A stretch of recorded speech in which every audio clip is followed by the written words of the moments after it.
ঠান্ডা বাতাসের শব্দ, দূরে কর্কশ কাকের ডাক। রিয়াদ টেবিলে বসে পড়ছে, ঘড়ির রাত 2টা বাজে। চারপাশে নিস্তব্ধতা। দরজার ওপারে রাত তখন প্রায় 2:30। চারপাশে সব নিস্তব্ধ, শুধু ছাদের ওপর কাকের ডাক শোনা যাচ্ছিল, যা এই সময়ে শোনা অস্বাভাবিক।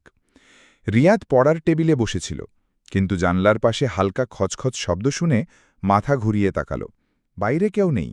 ভাবল, হয়তো বিড়াল। ঠিক তখনই দরজায় টোকা পড়ল। টক টক টক। রিয়াদ অবাক হল। এত রাতে কে কে শব্দ বেরোল কাঁপা গলায়। কোনো উত্তর নেই।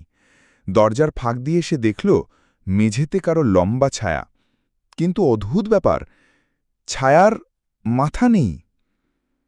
তার বুক ধকধক করতে লাগল। দরজায় আবার টোকা, এবার আরও জোরে। রিয়াদ সাহস করে দরজা খুলতেই বাইরে কেউ নেই, করিডর ফাঁকা।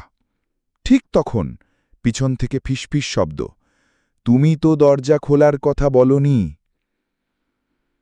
সে ঘুরে তাকিয়েই চিৎকার করে উঠল।